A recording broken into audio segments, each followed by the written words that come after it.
moral stories. பார்வதிபுரம்ங்கிற ஊரை ஒட்டி நிறைய ஆறுங்களும் வயல்வெளிகளும் இருந்துச்சு. அந்த ஊர்ல வசிச்சவங்க எல்லாரும் பெரும்பாலானோர் விவசாய பணிகள், மீன் பிடித்தல், அப்புறம் நிறைய பல வகையான கைத்தொழில்கள் செஞ்சு குடும்பத்தோட வாழ்ந்துட்டு இருந்தாங்க. அந்த ஊர்ல படிக்காதவங்க இருக்கலாம், ஆனா வேலை இல்லாதவங்க யாருமே இல்ல. எல்லாரும் ஏதோ ஒரு வேலை செஞ்சு வாழ்ந்துட்டு இருந்தாங்க. அந்த ஊரோட மைய பகுதியில ஒரு பெரிய பங்களா இருந்துச்சு. அது வேற யாரோடதோ இல்ல, அந்த ஊரோட ஜமீன்தார் நாகபூஷணம் ஐயாவோடது. ஓம் நம சிவாய. ஊர்ல இருக்கிற எல்லாரும் நல்லா இருக்கணும் ஆண்டவா. அப்படி ஷர்மா அவர்கள் கொடுக்கற ஆரத்தியோட தான் அந்த ஊரோட அன்றாட பணி தொடங்கும். அப்புறம் ஊர்ல இருக்கிற எல்லாரும் அவங்க வேலைய ஆரம்பிப்பாங்க. ஏதாவது ஒரு பிரச்சனை வந்தா அவங்க நாகபூஷணம் கிட்ட போய் முறையிடுவாங்க. பிறந்த மண்ணு அப்பா அம்மா மாதிரி எப்பவும் சண்டை சச்சரவுகள் இருக்க கூடாது. அண்ணன் தம்பி மாதிரி எல்லாரும் இணக்கமா இருக்கணும். அப்படி ஜமீன்தார் எப்பவும் அவங்களுக்கு நல்லது கெட்டது எல்லாமே சொல்லி கொடுப்பாரு. ஊர் மக்களும் அவரோட பேச்ச எந்த குறையும் இல்லாம பின்பற்றுவாங்க. அதே ஊர்ல ஸ்ரவந்தின்னு ஒரு துருதுருப்பான பொண்ணு இருந்தா. காலையிலேயே எந்திரிச்சு குளத்துக்கு போய் நல்ல தண்ணி எடுத்துட்டு வருவா. அப்புறம் அம்மா சொன்ன சமையல் எல்லாம் செஞ்சு வைப்பா. யாராவது வீட்டுக்கு வந்தா அவங்க கிட்ட கூட பேசுவா. ஆனா அவ வெளியில போறது எப்பவுமே ஒரு பிரச்சனையாவே இருந்துச்சு. நீ பொம்பளை பிள்ளைமா, தெருக்கல்ல சுத்திக்கிட்டு வரும்போது நடக்க கூடாதது நடந்துருச்சுன்னா யாரு பொறுப்பெடுக்க முடியும்? வீட்லயே இரு. அப்படி அவளோட அம்மா எப்பவும் அவளை கட்டுப்படுத்திட்டே இருப்பா. ஒரு நாள் அம்மா கிட்ட ஸ்ரவந்தி வந்து, அம்மா, என்னம்மா? நான் கூட வயலுக்கு வரனே, நான் கூட விவசாயம் எல்லாம் பண்றேன். என்னது, பொட்ட புள்ள நீ வயலுக்கு வந்து விவசாயம் பண்ண போறியா? எதுக்கு? என் மானத்தை கப்பல் ஏத்தவா? அம்மா, எனக்கு விவசாயம் நல்லாவே தெரியும், நிறைய புஸ்தகங்கள் படிச்சிருக்கேன். அதெல்லாம் அப்பா பாத்துக்குவாரு, நீ போய் சமையல் பண்ணு போ. இப்படி அம்மா எப்பவும் ஸ்ரவந்திய வீட்டு வாசல் தாண்ட விட மாட்டா. போன வருஷம் கூட அப்பாவுக்கு நஷ்டம் தான் ஆச்சு. எனக்கு எல்லா வேலையும் தெரியும்னு சொன்னா கூட எதுக்கு என்ன வேலை செய்ய விட மாட்டேங்கிறாங்க? அப்படி ஸ்ரவந்தி மனசுக்குள்ள நினைச்சிட்டு இருந்தா. இப்படி இருக்கும்போது ஒரு நாள் அந்த ஊர்ல ஒரு விசித்திரம் ஆரம்பமாச்சு. ராத்திரி ஆனாலே போதும் சலங்க சத்தம் கேட்க ஆரம்பிச்சுது. பயத்துல நடுங்கின மக்கள் வீட்டை விட்டு வெளியில வரவே இல்ல. ஒரு நாள் ராத்திரி நேரத்துல நெல் மூட்டைகள் எல்லாத்தையும் வண்டியில ஏத்திக்கிட்டு பக்கத்து ஊர்ல இருந்து வந்துட்டு இருந்தாரு ரங்கையா. ஹேய் ஹேய், போடா போடா போ. இப்படி மாடுகளை விரட்டிக்கிட்டு இருந்தாரு. ஆனா கொஞ்ச தூரம் போனதுக்கு அப்புறமா அடர்ந்த காட்டுப்பாதைக்கு நடுவுல வண்டி நின்னு போச்சு. ஹேய் ஹேய், போ போ, ஏன் நின்னுட்ட? அப்படி கத்திக்கிட்டே இருந்தாரு. ஆனா மாடுங்க மட்டும் முன்னோக்கி நகரவே இல்ல. ரங்கையா கீழே இறங்கினாரு. சுத்திலும் பார்த்தாரு. இருட்டு மொத்தமா கவிழ்ந்திருந்துச்சு. கண்ணு கெட்டின தூரம் வரைக்கும் ஒரு மனுஷன் கூட இல்ல. ஆனா ஏதோ ஒரு விசித்திரமான சத்தம் கேட்டுச்சு. அது சலங்க சத்தம் மாதிரி கேட்டுச்சு. ஆமா, அந்த சலங்க சத்தம் பலமா ஒலிக்க ஆரம்பிச்சுது. யாரு? யாருங்க? யாருன்னு கேட்டா ஏன் சொல்ல மாட்டேங்கிறீங்க? யாருன்னு கேக்குறேன் தானே. நீ தன்னோட பயத்தை போக்கிக்கிறதுக்காக பெருசா கத்துனாரு ரங்கையா. ஆனா அப்போ ஒரு சிரிப்பொலி கேட்டுச்சு.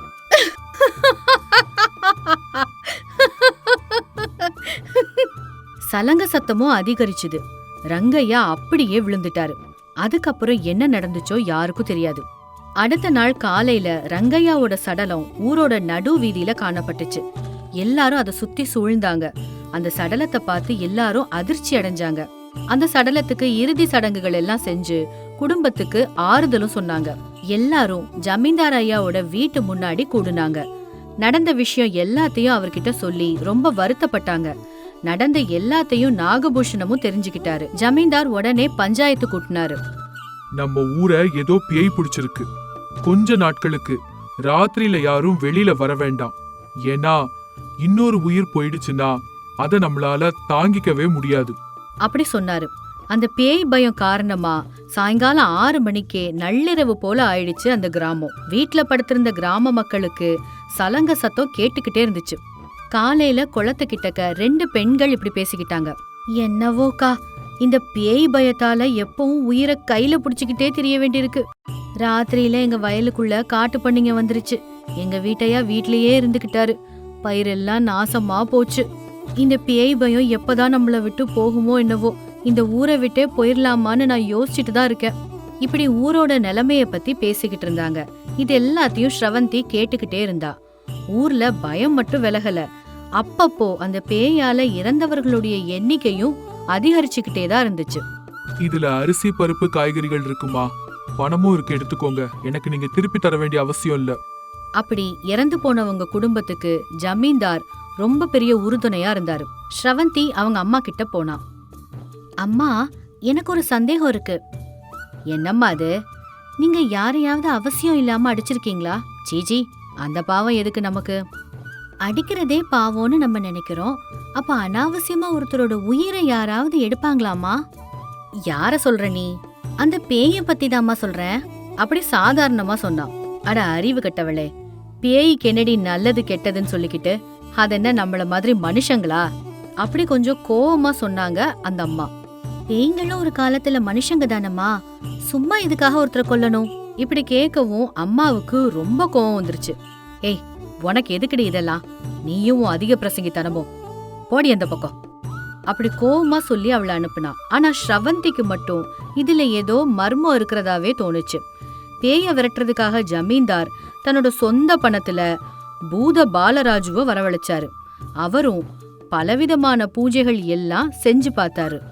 இந்த கிராமத்துல ஏதோ துஷ்ட சக்தி அலைஞ்சுகிட்டு இருக்கு, எல்லாரும் ஜாக்கிரதையா இருங்க. நான் லக்ஷ்மண ரேகைய வரைஞ்சிட்டு போறேன். ராத்திரி நேரத்துல யாருமே வெளியில வராதீங்க. அப்படி சொல்லிட்டு போயிட்டாரு பூத பாலராஜு. ஊர் மக்கள் எல்லார்கிட்டயும் பயம் அதிகமாயிடுச்சு. ராத்திரி நேரத்துல ஒரு எறும்பு கூட வீட்டை விட்டு வெளியில வரத நிறுத்திருச்சு. அந்த கிராமமே நிர்மானுஷ்யம் ஆயிடுச்சு. ஸ்ரவந்தி மட்டும் ராத்திரி தூங்காம இத பத்தியே யோசிச்சுக்கிட்டு இருந்தா, இதுல என்ன மாயம் இருக்குன்னு. மறுநாள் கிராமத்துக்கு பக்கத்துல இருக்கிற காட்டுல ஏதோ தீப்பிழம்புகள் தோன்றுச்சு. பேய்களுக்கெல்லாம் பசி எடுத்தா அது இப்படித்தான் மனுஷனை கொன்னு சுட்டு திங்கும். ஜாக்கிரதையா இருங்க, அந்த பேயோட கண்ணுல பற்றாதீங்க. இப்படி சொன்னாரு பூத பாலராஜு. இந்த விஷயத்த ஜமீன்தாரும் தண்டோரா போட்டு ஊரெல்லாம் சொன்னாரு. ஊர்ல இருக்கிற பல மக்கள் அந்த ஊரை விட்டே வெளியேறி போறத ஸ்ரவந்தி பாத்துக்கிட்டே இருந்தா. எப்படியாவது இதுக்கு ஏதாவது ஒரு பதில் கண்டுபிடிச்சே ஆகணும்னு நினைச்சா. ஒரு நாள் ராத்திரி ஸ்ரவந்தி யாருக்கும் தெரியாம வீட்டுக்கு வெளியில வந்தா. சலங்க சத்தம் எந்த பக்கத்துல இருந்து வருதோ அத கூர்ந்து கவனிச்சுக்கிட்டே அந்த பக்கமா போனா. மெதுவா நடந்து அந்த சலங்க பேயோட பக்கத்துல போனா. ஒரு பேய் வெள்ளை துணியோட சலங்கையோட நடந்து போயிட்டு இருந்துச்சு. அத அவ பார்த்தா. இந்த பேய எங்கேயோ பார்த்த மாதிரி இருக்கே அப்படி மனசுல நினைச்சுக்கிட்டு யாருக்கும் தெரியாம ஸ்ரவந்தி அந்த பேய்க்கு பின்னாலேயே நடந்து போனா. இப்படியே நடந்து நடந்து நடந்து அந்த கிராம எல்லைய அடைஞ்சா. எல்லைக்கு வந்த உடனேயே அந்த பேய் தன்னோட சலங்கைய கழட்டுச்சு. அப்புறம் வெள்ளை ஆடையையும் கழட்டி வச்சிருச்சு.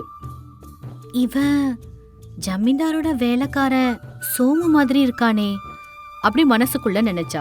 அப்படியே அந்த வேலைக்காரன் தீப்பிழம்புகள் வர திசையை நோக்கி நடந்து போனான். ஸ்ரவந்தியும் தைரியத்தோட அவன் பின்னாடியே நடந்து போய் ஒரு மரத்துக்கு பின்னாடி மறைஞ்சுக்கிட்டா.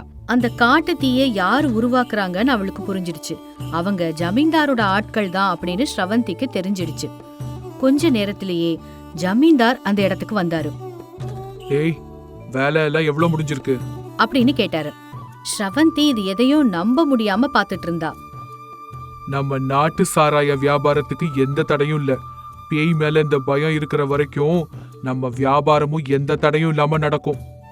அப்படி கர்வமா சொன்னாரு நாகபூஷணம். ஸ்ரவந்திக்கு இப்போ விஷயம் என்னன்னு நல்லாவே புரிஞ்சிருச்சு. பேய்ங்கிற பயத்தை மக்கள் கிட்ட விதைச்சு இவங்க இங்க கள்ள சாராயம் காய்ச்சி விக்கிறாங்களா அப்படி மனசுல நினைச்சுக்கிட்டா. ராத்திரியில ஊரை சுத்திக்கிட்டு இருந்த எல்லாரையும் கொண்டு போட்டுட்டோம். இனி யாரும் ராத்திரி வெளியவே வரமாட்டாங்க.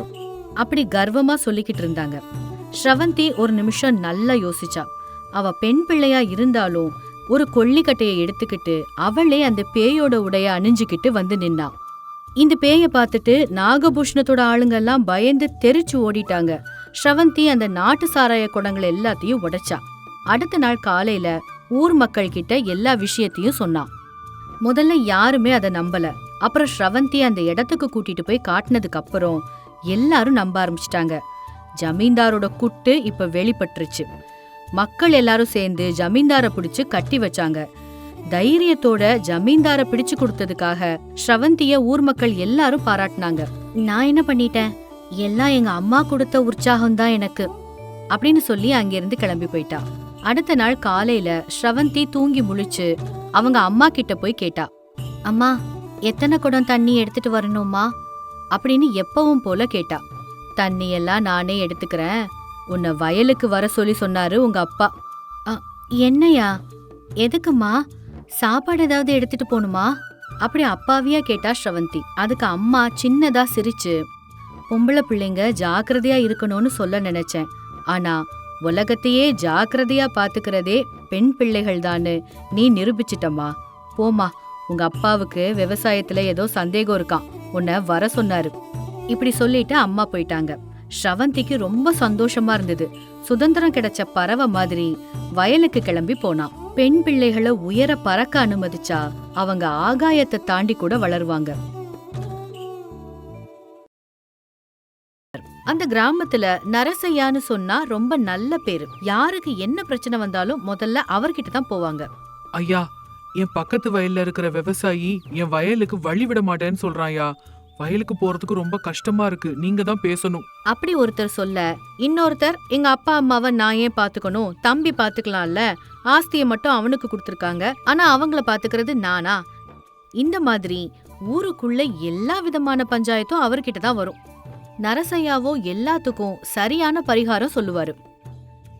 டேய், அக்கம் பக்கத்து வயல் வச்சிருக்கிறவங்க ஒண்ணு மண்ணா பழகி இருக்கணும். வழி விட மாட்டேன்னு சொன்னா என்னடா அர்த்தம்?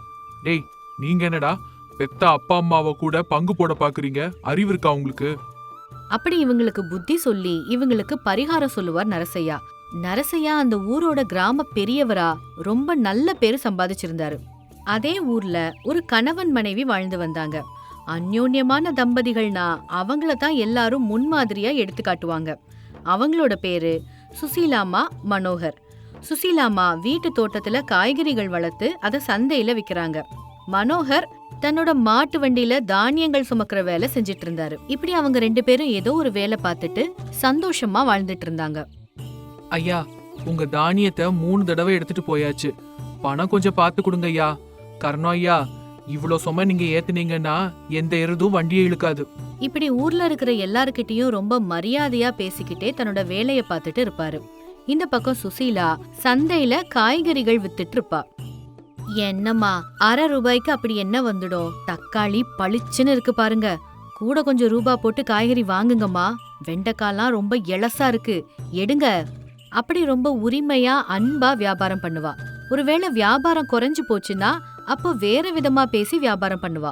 வாங்கம்மா வாங்க, கத்திரிக்காய் வாங்கிட்டு போங்க, இஞ்சி அதுக்கு இலவசமா தரேன், பணம் நீங்க நாளைக்கு கூட கொண்டு வந்து கொடுங்க, பரவாயில்லம்மா.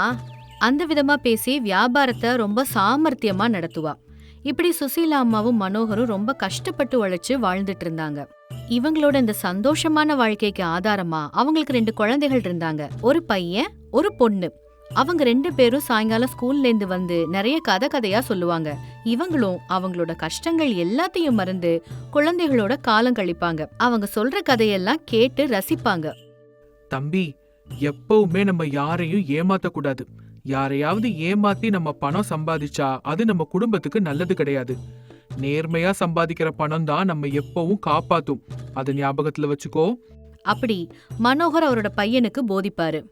நாட்கள் இப்படி போயிட்டு இருக்கும்போது ஒரு நாள் மனோகர் காலையில எந்திரிச்ச உடனேயே தானியத்தை எடுத்துக்கிட்டு போயிட்டாரு. கொஞ்ச நேரத்துல சுசீலா அம்மா தோட்டத்துல காய்கறிகளை பறிச்சுட்டு வீட்டு முன்னாடி நின்னான். ரொம்ப நேரம் நின்னு கூட ஒரு வண்டி கூட வரல. வெயில் வேற ரொம்ப கடுமையா ஏறிக்கிட்டே இருந்துச்சு. என்ன இது, இன்னைக்கு ஒரு வண்டி கூட காணோம் அப்படின்னு ரொம்ப நேரமா அங்க காத்துக்கிட்டே நின்னுட்டு இருந்தா. அந்த நேரத்துல அதே ஊரை சேர்ந்த லலிதா அங்க வந்தா. என்ன சுசீலா, இங்கே நின்னுட்டு இருக்க? ஒரு மாட்டு வண்டி கூட வரலம்மா, அதுக்காக தான் காத்துட்டு இருக்கேன். ஐயோ, அப்ப உனக்கு விஷயமே தெரியாதா? என்ன என்ன ஆச்சு அப்படின்னு ரொம்ப அப்பாவியா கேட்டா சுசீலா. பூபதி ஐயாவோட வயல்ல இன்னைக்கு அறுவடையாம், எல்லா மாட்டு வண்டியும் அங்கதான் போயிருக்கு, இன்னைக்கு உனக்கு வண்டி எதுவும் கிடைக்காது போ. அப்படி ஒரு இடிய தூக்கி சாதாரணமா போட்டா. என்ன செய்யறதுன்னு தெரியாம சுசீலா அவ்வளோ கனமான கூடைய தலை மேல வச்சுக்கிட்டு நடந்து போனா. அப்ப லலிதாவும் அவ கூடவே நடந்து வந்தா.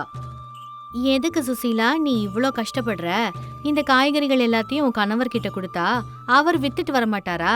அரிசி குடோன் எல்லாம் வடக்கு பக்கம் இருக்கு, சந்தை தெற்கு பக்கம் இருக்கு, அவர்கிட்ட எப்படி கொடுக்க முடியும்? அப்படி பேசிக்கிட்டே நடந்துட்டு இருந்தாங்க. அந்த நேரத்துல மனோகர் அவரோட வண்டியில நிறைய தானியங்கள் ஏத்திட்டு போகும்போது இவங்கள பார்த்தாரு. சுசீலா, எதுக்காக இப்படி நடந்து போயிட்டு இருக்க? அப்படின்னு சாதாரணமா கேட்டாரு. சுசீலாவும் நடந்த எல்லா விஷயத்தையும் சொன்னான். ஐயோ, அப்ப நாளைக்கு எடுத்துட்டு போலாம்ல அப்படின்னு சொன்னாரு. நாளைக்கு இருந்தா கெட்டு போயிடுங்க அப்படின்னு சொன்னா சுசீலா. சரி அண்ணே, நீ பட்டணத்துக்கு தானே போற, இப்ப எங்களையும் ஏத்திட்டு போ அப்படின்னு வண்டியில ஏற போனா லலிதா. ஐயோ அம்மா, இப்பவே ரொம்ப நேரம் ஆயிடுச்சுமா. நீங்க எதையும் மனசுல வச்சுக்காம நடந்தே போங்கம்மா, இல்லனா ஐயா ரொம்ப கோவப்படுவாரு அப்படின்னு சொல்லிட்டு மனோகர் அங்கிருந்து போயிடுறான். சுசீலா அது எதையுமே வித்தியாசமா எடுத்துக்கல. ஆனா லலிதாக்கு மட்டும் ரொம்ப ரொம்ப கோவம் வந்துச்சு. என்னது இது, கட்டின பொண்டாட்டி வெயில்ல நடந்து போறா, இவர் இப்படி கண்டுக்காம போறாரு. சரி விடு, அவருக்கு எவ்வளவோ வேலை இருக்கும் அப்படின்னு ரொம்ப எளிமையா சொன்னா சுசீலா. ஆனா லலிதாவால மட்டும் இத ஜீரணிச்சுக்கவே முடியல. ஆனாலும் இது விசித்திரமா தான் இருக்கு. இதுவே என் புருஷனா இருந்தா தானிய மூட்டை எல்லாத்தையும் கீழே போட்டுட்டு என்ன கூட்டிட்டு போயிருப்பாரு அப்படின்னு புலம்ப ஆரம்பிச்சா. ஆனாலும் இந்த மாதிரி ஒரு சங்கதிய நான் இது வரைக்கும் எங்கேயும் பார்த்ததில்லம்மா இப்படி நஞ்சு வார்த்தைகளை விதைக்க ஆரம்பிச்சா. ஆனா சுசீலா மாத்திரம் அதெல்லாம் பெருசா கண்டுக்கவே இல்ல. அப்படி என்னம்மா வேலை முக்கியம், கட்டின பொண்டாட்டி வெயில்ல கஷ்டப்படுறா, அதை விட வேலை முக்கியமா? இப்படி அவ பேச பேச சுசீலாவுக்கு கூட இப்ப லேசா தோண ஆரம்பிச்சிடுச்சு. உண்மைதான், இவர் கொஞ்சம் கூட்டிட்டு போயிருக்கலாம் அப்படின்னு மனசுக்குள்ள நினைச்சா சுசீலா. அடுத்த நாள்ல இருந்து லலிதா அவ வேலை எல்லாத்தையும் விட்டுட்டு சுசீலா வீட்டுக்கு வர ஆரம்பிச்சா. என்ன லலிதா, இங்க வந்திருக்க? என்ன பண்ணிட்டு இருக்க? சமையல் செஞ்சிட்டு இருக்கேன். நீ எதுக்கு சமையல் செஞ்சிட்டு இருக்க? நீ கூட உன் புருஷன் மாதிரி கஷ்டப்பட்டு உழைக்கிற, அப்போ வீட்டு வேலையும் நீயே செய்யணுமா? நான் பண்ணாம இதெல்லாம் வேற யார் பண்ணுவாங்க அப்படின்னு ரொம்ப அப்பாவியா கேட்டா. உன் புருஷன் எவ்வளோ கஷ்டப்படுறாரோ அதே அளவுக்கு நீயும் கஷ்டப்படுற, அப்போ வீட்டு வேலையில கூட அவர் உனக்கு உதவி பண்ணணும்ல. இப்படி தேவையில்லாத வார்த்தைகள் பேசுனா. சுசீலாவோட மனசுல கொஞ்சம் கொஞ்சமா லலிதா சொல்றதும் சரிதான்னு தோண ஆரம்பிச்சது. எப்பவும் சந்தோஷமா இருந்த தம்பதிகளுக்கு நடுவுல இப்போ அடிக்கடி சண்டை வர ஆரம்பிச்சது. ஏங்க, இந்த வேலையெல்லாம் நீங்களும் செய்யுங்க, நான் சாதம் வைக்கிறேன், நீங்க குழம்பு வைங்க அப்படி வேலைகளை பங்கிட ஆரம்பிச்சா. அது மட்டும் இல்ல, குழந்தைகளை கூட சரியா கவனிச்சுக்கிறது இல்ல. ஏய், புள்ள அழுது தெரியல, தூக்காம எங்கடி போற? நான் மட்டும்தான் தூக்கிக்கணுமா? ஏன் உனக்கு புள்ள இல்லையா? நீ தூக்கி வச்சுக்க வேண்டியதானே? இப்படி எல்லா விஷயத்துக்கும் சண்டை போட ஆரம்பிச்சா. வெளியில கஷ்டப்பட்டுட்டு வீட்டுக்கு வந்தா இந்த சிடுசிடுப்பு எதுக்கு? இப்படி மனோகர் கூட அவளை எதிர்த்து பேசி சண்டை போடுவான். இப்படி இவங்க 2 பேரோட சண்டையில குழந்தைங்க ரொம்ப கஷ்டப்பட்டாங்க. இப்படியே போனா இந்த குடும்பத்தை கொண்டு செல்ல முடியாதுன்னு முடிவு பண்ணாங்க. 2 பேரும் பிரிஞ்சிடலான்னு முடிவு பண்ணாங்க. அப்படி அந்த கிராமத்து பெரியவர் நரசையா கிட்ட 2 பேரும் வந்தாங்க. என்னடா இந்த பக்கம் வந்திருக்கீங்க அப்படின்னு மனோகர் கிட்ட கேட்டாரு. மனோகர் சுசீலா முகத்துல கொஞ்சம் கூட சந்தோஷம் இல்ல. குழந்தைங்க கூட ரொம்ப சோகமா நின்னுட்டு இருந்தாங்க. இதெல்லாம் பார்த்து அவருக்கு விஷயம் என்னன்னு புரிஞ்சிடுச்சு. என்னடா, என்ன ஆச்சு உனக்கு அப்படின்னு ரொம்ப அன்போட கேட்டாரு. மனோகர் நடந்த விஷயம் எல்லாத்தையும் சொன்னான். நரசையாவும் முழுசா கேட்டாரு. ஏமா, நீங்க 2 பேரும் பிரிஞ்சு போகணும்னு நினைக்கிறீங்களா? ஆமாங்க ஐயா. அப்போ உங்க பிள்ளைங்க அப்படின்னு நேரடியா கேட்டாரு. கணவன் மனைவி 2 பேரும் இதுக்கு என்ன பதில் சொல்றதுன்னு புரியாம நின்னுட்டு இருந்தாங்க. புருஷன் பொண்டாட்டி பிரிஞ்சு போனா அதுல கொஞ்சம் நஷ்டம் இருக்குதுதான், தாங்கிக்கலாம். ஆனா அப்பா அம்மா பிரிஞ்சு போனா அது நரகம், குழந்தைங்களால அதை தாங்க முடியாது அப்படின்னு முதல் வார்த்தையே சொன்னாரு. அப்ப வாழ்க்கை முழுசும் கணவனோட கட்டுப்பாட்டுல தான் இருக்கணுமா? எங்களுக்குன்னு சுதந்திரம் கிடையாதா? சுசீலா அப்படி கேட்டதும் நரசையாவும் மனோகரும் கவனமா என்னன்னு கேட்க ஆரம்பிச்சாங்க. பொம்பளைங்க எப்பவும் ஆம்பளைங்களுக்கு அடங்கிதான் இருக்கணுமா? ஆண்களும் பெண்களும் எப்பவும் சமமா வாழ முடியாதா? அப்படி ஒரு பெரிய கேள்விய சாதாரணமா கேட்டா. நரசையா இதுக்கு கொஞ்சம் சிரிச்சுக்கிட்டே பதில் சொன்னாரு. பாருமா, தனிப்பட்ட சுதந்திரம் எப்பவுமே சந்தோஷம் கொடுக்காது. சமரசம் செஞ்சு வாழ்ந்தாதான் குடும்ப வாழ்க்கை மென்மையா இருக்கும். அப்படி ரொம்ப எளிமையா சொன்னாரு. 2 பேரும் சேர்ந்து இருக்கிற இடத்துல கண்டிப்பா சண்டை சச்சரவு இருக்கும். 2 பேரும் அமைதியா உட்கார்ந்து மனசு விட்டு பேசினாலே பாதி பிரச்சனைகள் குறைஞ்சிரும். மனோகர், நீ ஆம்பளையா பிறந்துட்டதுனாலேயே அந்த அகங்காரத்தை காட்ட தேவையில்லை. கொஞ்சம் வீட்டு வேலையிலயும் அவளுக்கு உதவி செய். அப்படி மனோகருக்கு புரியுற மாதிரி சொன்னாரு. மனோகருக்கு கூட அவர் சொல்றது சரின்னு தான் தோணுச்சு. சுசீலாமா, நீ கொஞ்ச நேரத்துக்கு முன்னாடி கேட்டியே, ஆண்களும் பெண்களும் சமமாக முடியாதான்னு. எப்பவுமே சமமாகவே முடியாது அப்படின்னு சொன்னாரு. நரசையா இப்படி சொல்லவும் இதுக்கு என்ன பதில் சொல்றதுன்னு தெரியாம சுசீலம்மா நின்னா. ஆண்களும் பெண்களும் சமமாகணும்னா பெண்கள் பல படிகள் இறங்கி வர வேண்டியிருக்கும்.